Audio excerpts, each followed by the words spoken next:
week on Perspective, the power of cities on the global stage. When we talk about foreign affairs and international diplomacy, it's most often a conversation about relationships and agreements between nation states. We saw that at play at the recent NATO and G7 summits. This week, we want to look at foreign affairs from a slightly different perspective, that of cities, mostly big cities. This past week, President Donald Trump announced the U.S. will withdraw from the landmark Paris climate change agreement. He described it as a reassertion of American sovereignty. He also offered this. I was elected to represent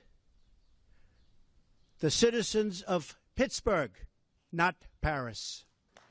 Within moments, the mayor of Pittsburgh signaled, well, he's with Paris. As the mayor of Pittsburgh, William Peduto, wrote, "I can assure you that we will follow the guidelines of the Paris Agreement for our people, our economy, and future."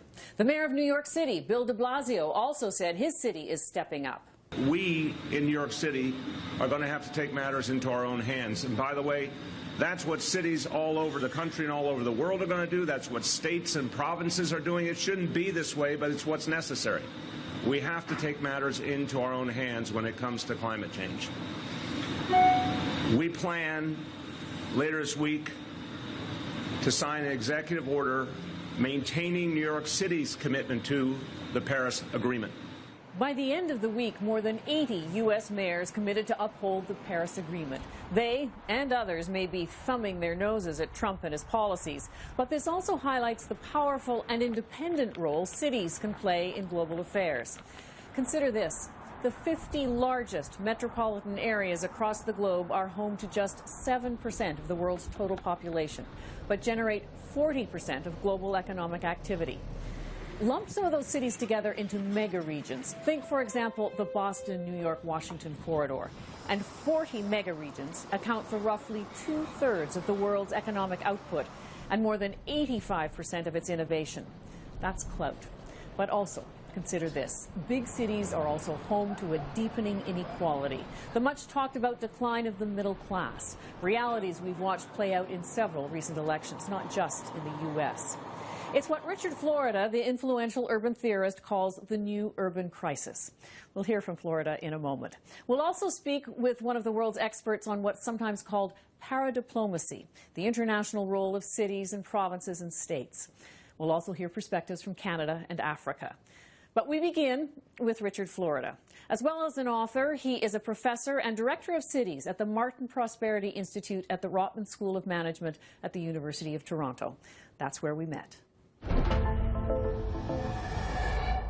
We've all watched the growing political divides manifest themselves in some election results. We've watched Brexit, even the election in France, although the result was slightly different, the concerns in the Netherlands, Italy, the United States. People talk about political divides, but you say there's something else to it, that it relates to urbanization. How so? Well, I'm an American who transplanted to Toronto about a decade ago, and I came here, I guess, with rose-colored glasses, seeing a great, progressive, kind of an urbanist dream, the place that the great late urbanist Jane Jacobs moved. And, I wasn't here but a few years, and Rob Ford, I think the original prototypical populist, swept into office. And at that time, I said, let's discount Rob Ford. He's a product of this divide between the so-called urban elite, the knowledge workers, the professionals, the young people, the highly educated living downtown, near the universities, near subway stops and transit, and the people who are living at the outskirts, the people who are being pushed either into less advantaged, less transit-served neighborhoods in the city or out to the suburbs and exurbs and commuting a long way to work. Now I never would have expected Brexit, and Lord God, as somebody who's American by birth, never expected Trump. But they're all product of the same thing. And it's not just economic inequality, which lots of people have talked about. It's a geographic or spatial inequality where there are just a very small number of cities, London in the UK, Paris in France, Amsterdam in the Netherlands, Toronto and Vancouver, and maybe a few others in Canada, New York, LA, San Francisco in the United States. Those cities are growing very powerful. They're attracting people, they're attracting investment, they're attracting media, finance, entertainment. Tech companies are flowing back to these downtowns, and then other people are falling further behind, both within those cities, but even more so between them. So what we're getting is this backlash. I call it the political contradiction of capitalism. The very same clustering force that drives innovation, that causes people to locate in cities, divides us, creates this anger and anxiety and a political backlash, which actually threatens that very source of innovation to begin with. So I was going to say, so urbanization is the answer to economic growth in some fashion, or propellant of economic growth, but it's also the problem, too. Yeah, it's this, you know, Jane Jacobs identified, it wasn't me, you know, this great urbanist who migrated from New York City's Greenwich Village to Toronto. She said, look, what happens to grow an economy is not simply that there's technologies that are discovered by great, you know, inventors, or entrepreneurs like Steve Jobs or Bill Gates create a new company. It's that talented and creative people of all stripes, of all ethnicities, of all races, both genders, they clash and clamor in a city. And as they do, they create new ideas. They create new companies. So the city itself, in a way, that clustered city is the platform for innovation and economic growth. But of course, because we only have a little bit of land, and the tech companies and the financial companies and the rich people and everyone's competing for that little small slivers of land, people get pushed out. And then we become divided. Those who can bid the highest for the land get it. Those who can't get pushed further and further afield, they are denied economic opportunity. They are not included. And so we've developed a system in Canada, the United States, the advanced nations, that I've come to call winner-take-all urbanism. You know, there are winner cities and loser cities. There are winner neighborhoods and loser neighborhoods. And what that does is make people think, oh, my God, other parts of my city or other cities are doing great and I'm being left behind, and I want to be part of it. They don't know this, they don't know how, but that's where that divide comes from. And the backlash in the form of populism, Trumpism, I'm going to tear it down. The heck with that. I'm going to tear it down because people, unlike me, are in their minds are benefiting. So it's that divide that really becomes the constraint. And that's why I think the one message of my book, The New Urban Crisis, is we've got to get over winner-take-all urbanism. We've got to close these divides. We've got to create what I call an urbanism for all, or a more inclusive way of growing, a more inclusive way of innovating, a more inclusive prosperity that more people in more places can participate in. One of the things you also point out, though, is that liberal cities tend to have more inequality than less liberal cities. And liberals would pride themselves on being more inclusive, you know, proponents of a more sharing economy. Capitalism, and particularly our age of what I call urbanized knowledge capitalism, is no longer industrial capitalism, is rife with contradictions, as one great social scientist once said. This contradiction that it's the largest, it's the densest, it's the most vibrant, the most knowledge-based, the most technologically intensive, and the most liberal cities and metro areas that are the most unequal, the most class divided, that have the smallest middle classes and have the highest levels of segregation. As I go around this country and around the United States talking to people, mayors, city planners, business leaders, university heads are saying, we've tried to build affordable housing, we've tried to invest in transit, we've tried to create better jobs, we've tried to create new pre-kindergarten and other training programs. It hasn't worked. The reason it hasn't worked is we haven't integrated them, and we haven't done this at enough scale. So this is a big challenge, how to build a more inclusive city, how to create a more less winner-take-all urbanism, and more of an urbanism for all is a big, big agenda.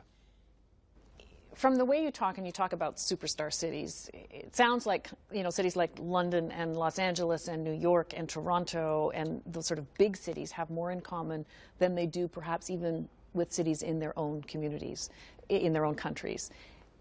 Yet our political structures don't reflect any of that, sort of the necessity for cities to kind of make a difference. What's the answer? Well, I think in advanced countries, and I would say the advanced countries of Europe, of course, Canada and the United States, there's only one way out of this. We've built these nation states. Now Canada's kind of unique and interesting here because our nation state is less powerful. Our provinces are more powerful, our cities are weaker.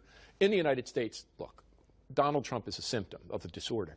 That presidency, that imperial presidency is way too powerful. You see it when there's someone who can't do the job. But in a country of 350 million people with thousands of municipalities, why do you 50 states? You don't want to concentrate all that power in one person. So what I believe we need to do, and many of us, this isn't just me, there are really important thinkers on the left, the late Benjamin Barber, the political theorist, Bruce Katz from the Brookings, and many. On the right, Yuval Levin, who writes for the National Review. Everyone is kind of saying we need to begin to think of ways to move power away from the nation state and even down from the provinces appropriately and empower our cities and communities, because there isn't one size fits all. This is really important. But that means giving them the power to raise money. What federal national politician is going to devolve the right to raise taxes to someone other than themselves? Well, hopefully we will see a coalition, a bipartisan coalition of city leaders and mayors make this case. And it's happening in the United Kingdom. The United Kingdom is having a big conversation under conservative leadership about how do we devolve power to our cities and metro areas. But here's what I think is really important.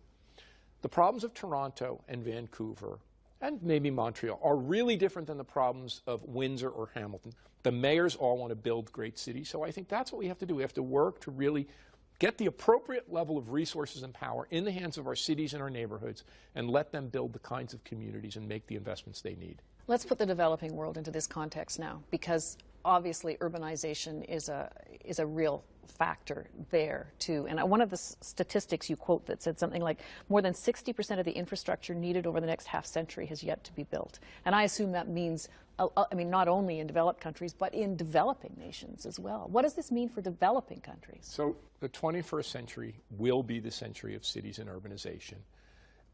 We will put more cities, more billions of people, it could be as many as 5 or 6 billion people as our population swells, are going to move from rural areas into cities. We're going to spend more building, more hundreds of trillions of dollars building cities and infrastructure in the next century than we have throughout all of human history. And two things that the book points out is that if the new urban crisis is significant in Canada or the United States or the developed world, it's much more serious in the developing and rapidly urbanizing world. Two things are happening. The first is more and more economists are seeing a process they call urbanization without growth. In Canada, in the United States and Europe, as societies urbanize, they industrialize, they grow a middle class, and all boats, maybe not all boats, many boats rose. But in the developing world, we're seeing urbanization without growth. People are coming in from the countryside. Economic opportunity isn't there. They're being literally living in what are called global slums. And the statistic that the UN has is so terrifying and so distressing. 860 million people in this era of urbanization live in global slums. That is more than the entire population of Canada, the United States, and the entire European Union combined, living in abject poverty, without sanitation, without electricity.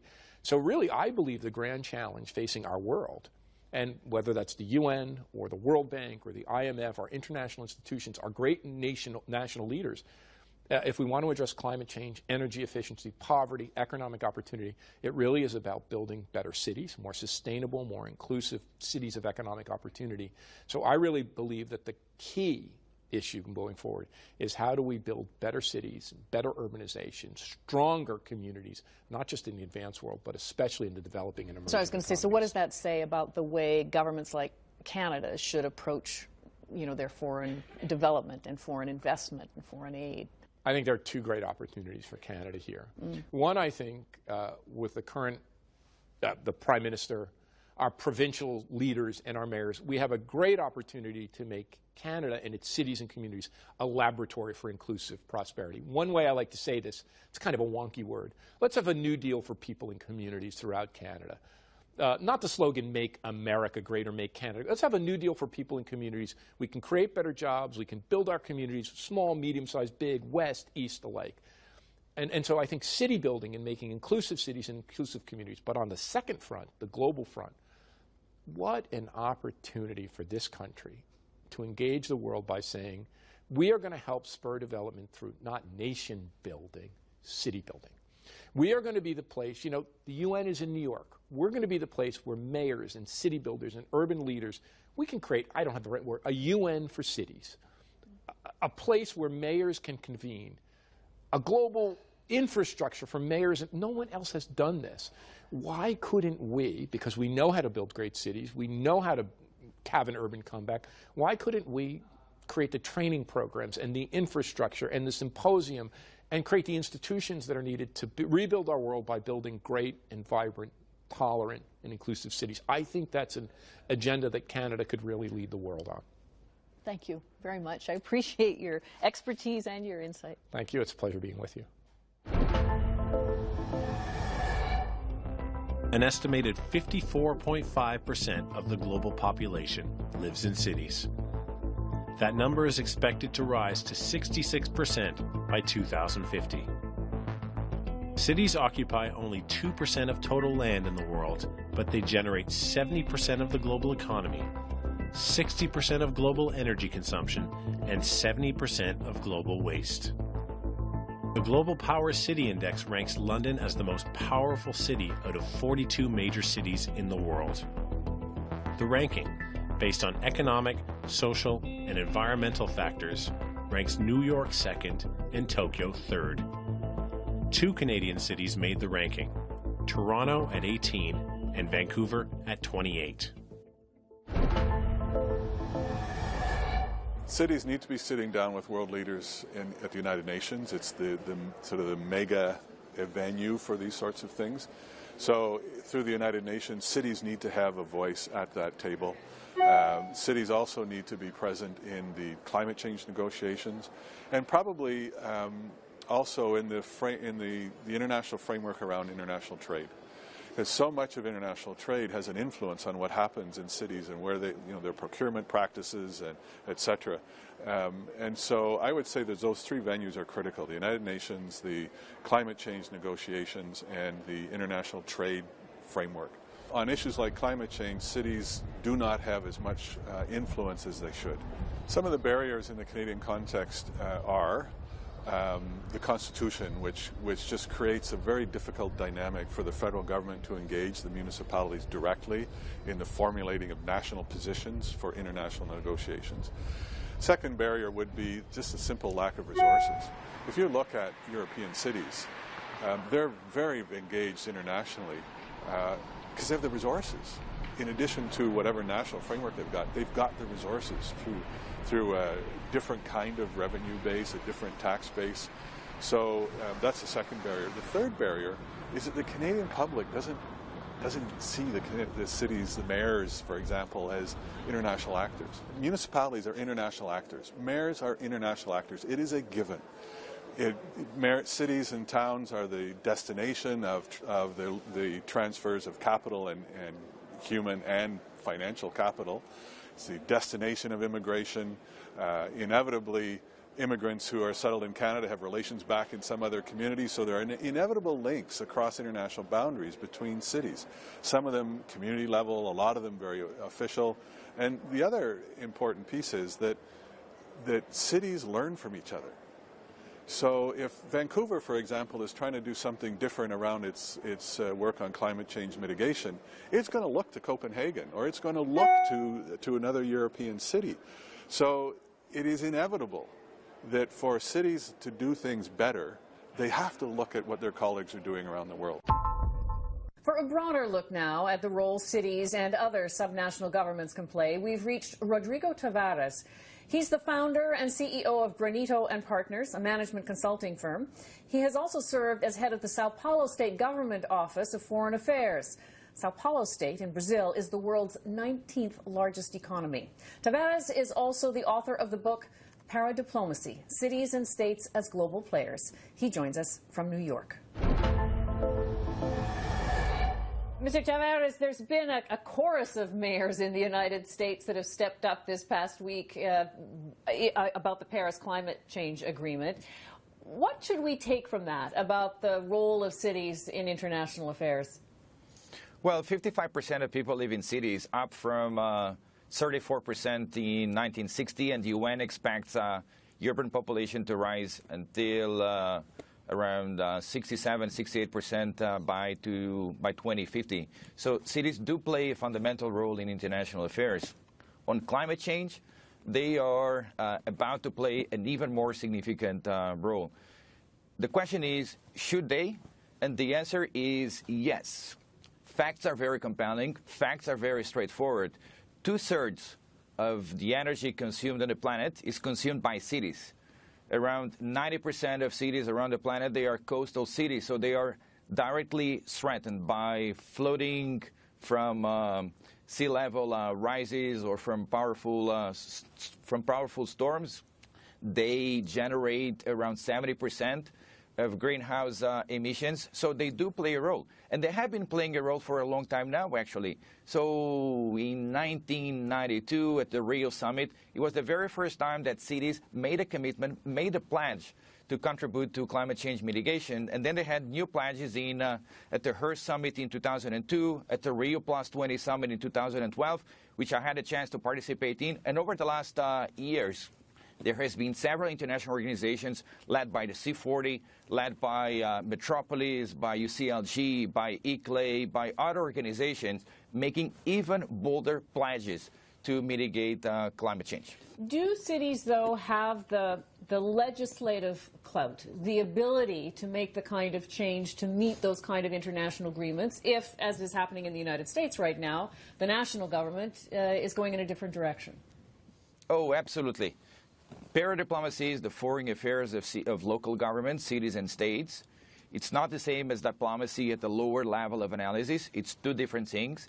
And cities, Alison, they basically internationalize their domestic competencies.